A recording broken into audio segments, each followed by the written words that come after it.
Hey, welcome back. I'm out in the garage again, of course, and I'm right here by the CJ-5. Now, if you were with me last episode, and if you weren't, go subscribe, man. If you were with me last episode, we made some pretty good progress on the tub. So we sanded down the original primer that came from the guys overseas, found all the blemishes, fixed them all up. I have a confession to make. I'll be right back.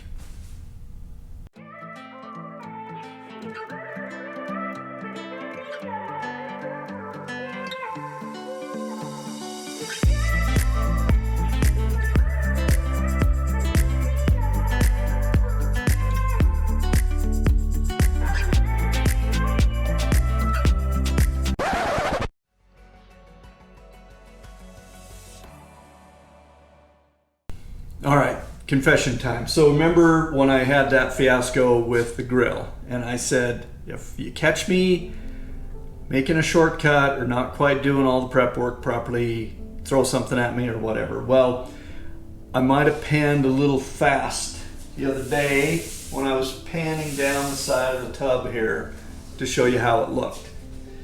Because I can see it right here, right there. There's a low spot where it's a little rough. Okay, I don't know if you can see it, but it's there. There's a little spot right back here where I didn't quite come up to the corner of the lip, so I got a little jagged edge. I'm telling you, it's a curse. It is just a curse. I can't leave this stuff. I mean, I saw that. I'm going to tell you the honest truth here. I saw that the first time I primed it and I was sanding down the primer a little bit. I had like a sheet of 1500 grit and I was just trying to smooth out this primer to make sure I didn't have any kind of roughness from the primer and make sure it looked good. And so I had the light there and I was really giving her the eagle eye. And I started seeing these couple little spots that I didn't get quite right. And it's like, oh, it'll be okay. It'll be okay. I'm telling myself it'll be okay. It's been like 3 days. Okay. Since I did that, it's not okay. I'm telling you, it just won't. It just keeps going through my head. Every time I walk out, I drive in, I come home from work, I drive in the garage. I glance over at the spot right here where the little low rough spot is. And my brain just goes, it's still there, Don, it's still there, it's still there. You better fix it, it's still there. So, here's the plan. I'm gonna get some therapy. No, this Jeep is my therapy.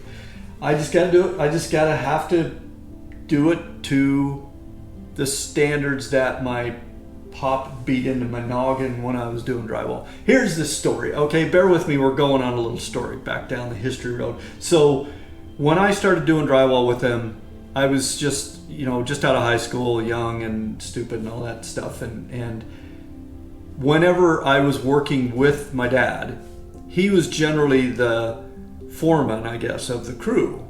So, I was the boss's kid getting the job there. And so he put the spurs to me hard. He would say, look, I don't want anyone else on this crew. I don't ever want to hear that the only reason you're here with this job is because you're my kid. So you show up on time. If somebody needs to stay late, it's you. You volunteer for every crappy job there is, and you work harder and harder than anybody else to prove that you deserve to be here. So that got pounded into my brain. And so I was really, kind of pushed to make sure that nobody thought I had the job just because I was the boss's kid. But I got really good at it. I mean, I got good at it. I didn't like doing it, but I got to be where I could hold my work up against any of the other journeymen. I might not have been as fast as them, but the end result, I could make a wall look as smooth as any of the rest of them. So it stuck, and those lessons, I can't complain about those lessons because they've served me well all through my career. Even when I was, but now that I run my own business, I kind of still feel like you're supposed to be the one who shows up early and stays late and does the crappy jobs if everybody else doesn't want to do them. So some of that is coming through somehow into this process of prepping this silly Jeep. But it'll be all right. but I am going to sand a couple of these places, not the whole thing. So it's not the whole thing. Okay, don't get me wrong. It's not like everything I've done is got to be undone. It's just that there's 2 or 3 places where I probably should have maybe just skimmed one more little really thin coat of Bondo on there, or I should have maybe done a little bit more sanding or something like that. So I'm going to go around and let the OCD take over, and I'm going to take my pencil and I'm going to take my light in one hand and my pencil in the other hand, and I'm going to give this thing the once over. And I'm going to find all those little spots that I cannot see, and I kind of know where they already are, and I'm just going to fix them. And then I opened up my box of Eastwood supplies that I'd gotten a while back, and I have Eastwood Primer, the 2 ingredient stuff where you kind of like when I was doing the frame, you know, you puncture an inner canister and mix the 2 ingredients together. It's kind of like you're actually mixing your paint in a paint gun. So I might just do all that with the Eastwood Primer, do the whole, you know, the exterior, which means I'm at the point where what I will probably do is pull the fenders out and sand those down a little bit, make sure they don't have any issues. I haven't seen any, so I think they're going to be okay. I don't really think they're going to need any work. And out there in my Jeep graveyard, I've got the hood that goes with this thing, and I could bring that in. It's still got the maroon paint on it, so I can sand it down and get that paint off there and start to get it prepped. And then I can have, like, you know, one primer party with the good Eastwood 2 ingredient primer and really get all this stuff tailed off and ready to go to the paint shop, and then I'll be done with it. So, wow. If someone comes along one of these days and buys this Jeep, and they happen across this YouTube channel, they're gonna look back and go, man, I'm sure glad I bought this from a guy who was such a perfectionist. But it sure is a pain in the butt to know me right now, man, I'm telling you. It sucks to be me. It's me telling that to myself. So anyway, strap in. I'm gonna get some stuff done this episode. I'm gonna bring that hood in. I'm gonna do a little sand in, a little touch up. I don't know how much of it I'll make you watch, because you already watched a ton of this. I was watching one of the videos the other day and I was like, good Lord, I really put way too much sanding and priming on it. So I may just give you, maybe what I'll do is I'll do my look really hard at the tub. I'll show you exactly what I'm gonna fix. Then I'll just get it fixed and I'll come back and show you that it is fixed so you can see the end result. So let's do that. I mean, that's a pretty good idea. I think I just came up with it. But I'll show you exactly what I'm talking about, all the little imperfections. Then I'll go off by myself and fix them. Then I'll come back. We'll have a final look. Now again, most of this thing, when I'm running my hands around it, it's nice and smooth. All my little spot welds are gone. So I feel really, really pretty good about how this is looking. There's just 2 or 3 things that I'm gonna see forever if I don't fix them. So I'm just gonna fix them. So let's do that.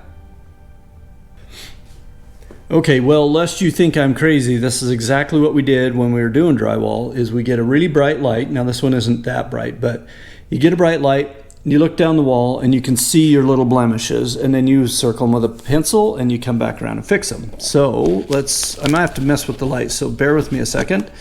Let's see if I can get this up here where you can really see it.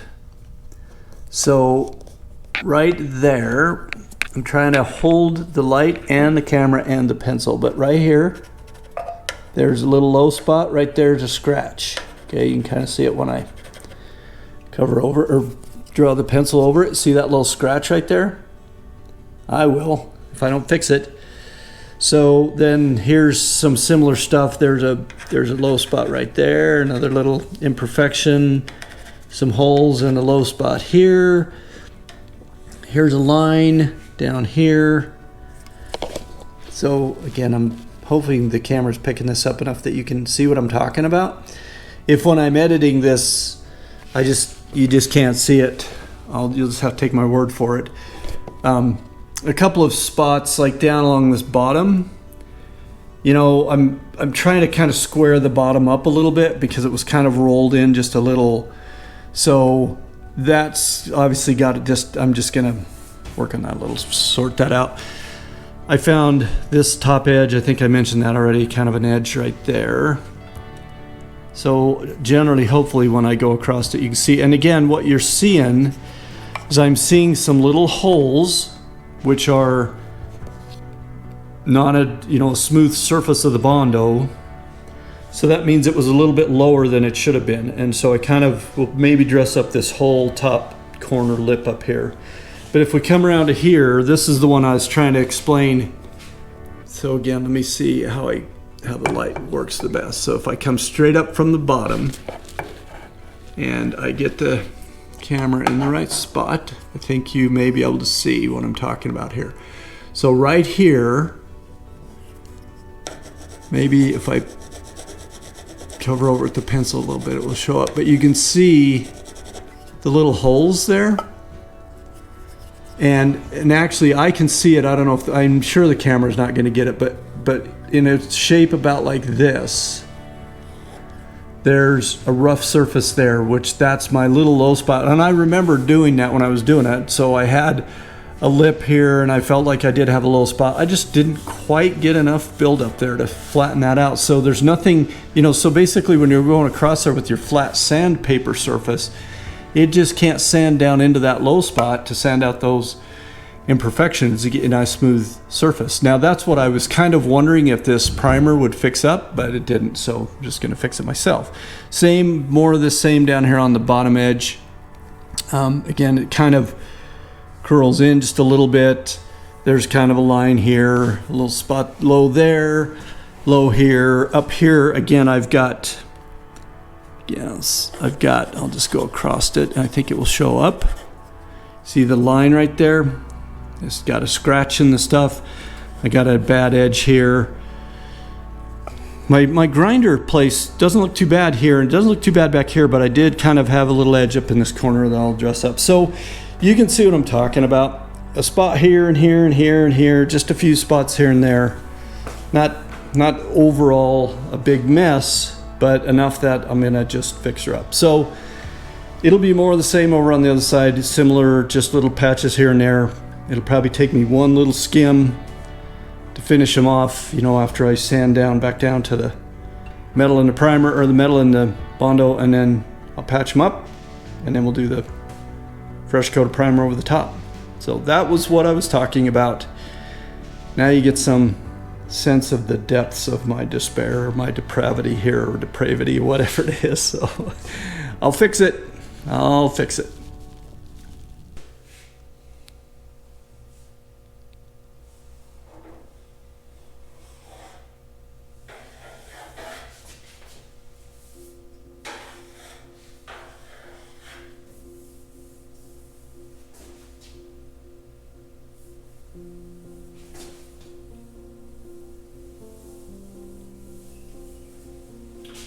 Oh, hey there. You caught me doing my final inspection on the sides of the tub here. So while you were away, I did a bunch of sanding. What I did is I started with a clean sheet of 120 grit on my rotary sander, just to get a lot of the old primer off, and that, especially that thicker sandable stuff. You can still see areas where it's kind of blended in with the underneath layer and whatever, and then there's a few spots where we can see the Bondo shining through, where it really basically took the primer clear down off there. And that was basically to try to, in this spot right here, I was trying to make sure that my high edge here was as low as possible, so that my low point here is as minimal as possible, but I do have to fill that in just a little bit, that area right there. So we kind of knew there was a low spot there, and you can see it, and I can still feel it. So it needs a little skim, and then blend it out, flatten it out, and we'll all be good. I learned a couple of things during this process. I think I learned them earlier on, and I just didn't mention it. When you're working with that sander, especially when you get up into the higher grits, which I did a 120 and then I did a 400 grit across the whole thing. When the surface has got high spots and low spots, the only way I can describe it is the sander wants to walk around that surface. So when you're going across the body panel like this and you hit a high spot with the sander, you actually feel the sander wanting to walk around and kind of, I don't know, get off that spot, or the the rotation's kind of not wanting it to stay on that spot. So when the sander's kind of walking around on you and you're kind of working to keep it in one spot, that seems to me to be a pretty good indication that you're not flat. Because when you do get it nice and flat, like this section right here just feels really good to me. The sander right there, if I'm sanding across that sander will just be as quiet as can be. It'll just be buzzing along. The whole pad is against the side of the panel, and it's not trying to go anywhere on me. It's just sitting there, just going where I just a little bit of pressure, and it'll float to the back, it'll float to the front. I can go up, I can go down. And that's how I think you can tell that you're getting that panel nice and flat. At least to me, that's what's going on. Now, again, I come from the world of doing smooth wall drywall finishing, so I learned a lot about flat and not flat and lines and bevels and sanding and all that kind of stuff. So I'm just applying that to bodywork. If, again, some bodywork guy disagrees with me, tell me all about it, but that's what I'm telling you I've experienced, is when I feel like the sander just quiets down and just gently moves around and follows my commands to move where I want it to, then that surface starts to look like it's really nice and flat, and when I'm running my fingers across it, it's nice and flat. Another thing that I find incredibly interesting is I read an article somewhere, and if I can find that article, I'll link it in the comments, or I'll put it somewhere here, but I was reading that your fingertips across a flat surface like that are extremely sensitive to imperfections in that surface. So right back here in the corner, I might be away from the left, so let's come back up here to my low spot. I can feel that low spot when I go back and forth across it without even looking at where I'm at. My fingertips can feel the difference in that surface.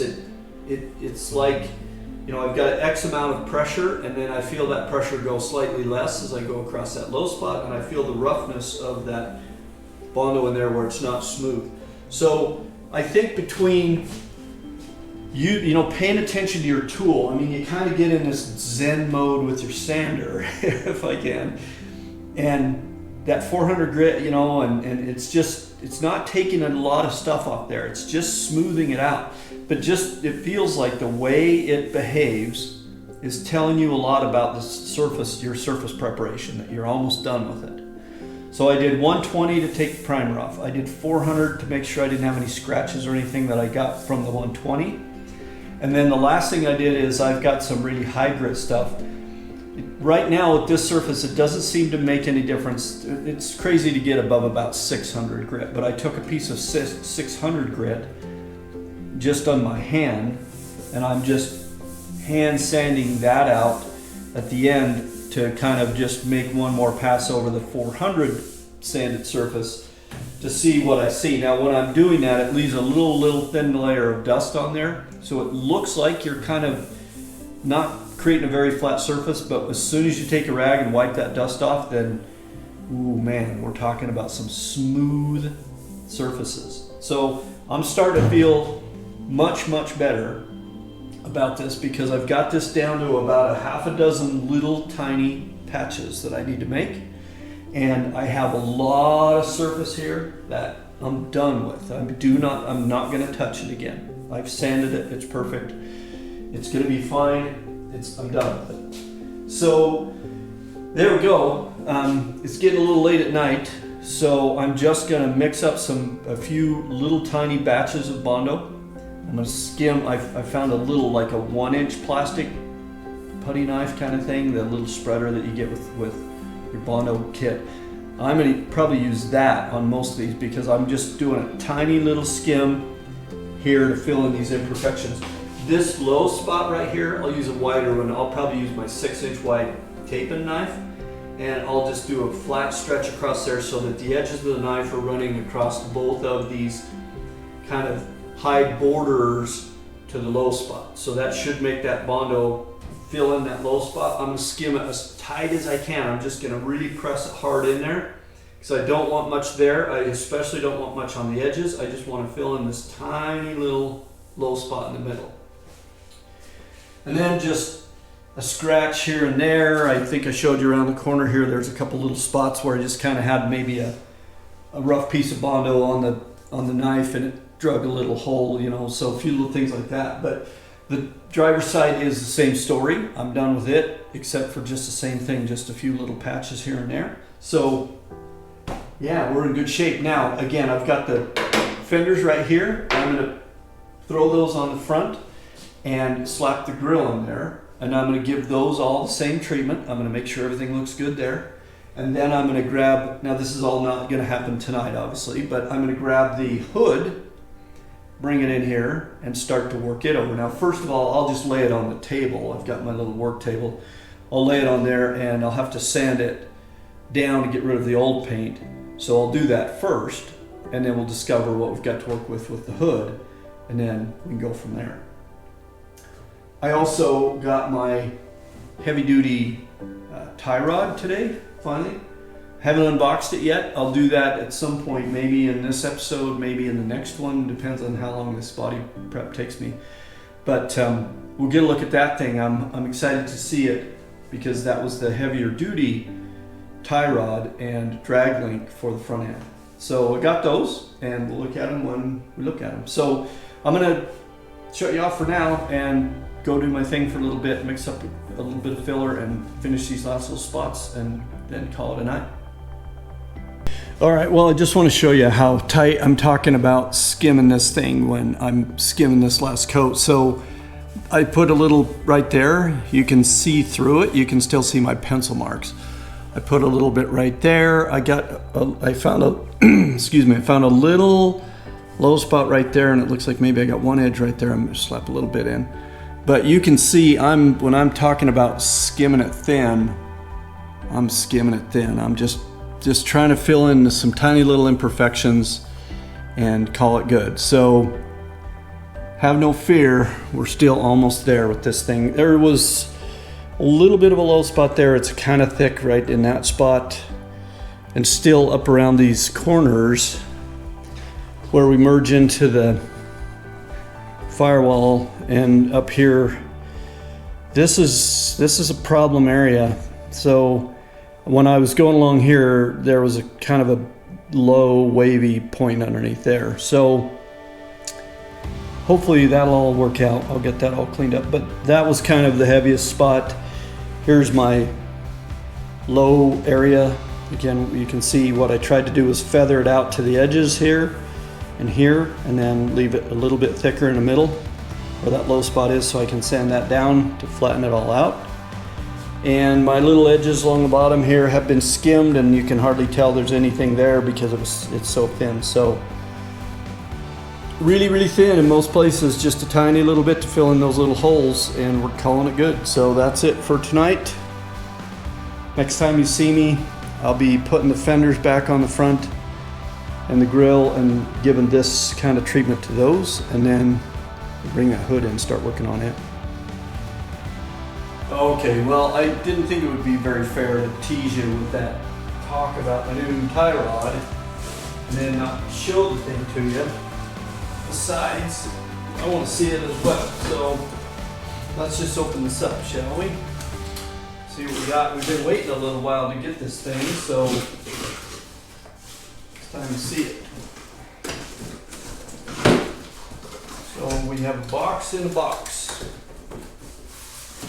The recycle guys here from Midvale have decided to only start coming twice a month.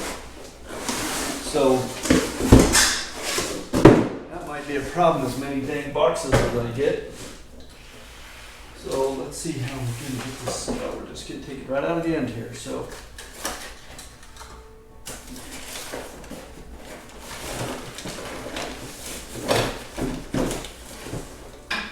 oh man, that's a stout thing. Yeah, so here we got it. Got our tie rod ends are in there. Grease cap on them.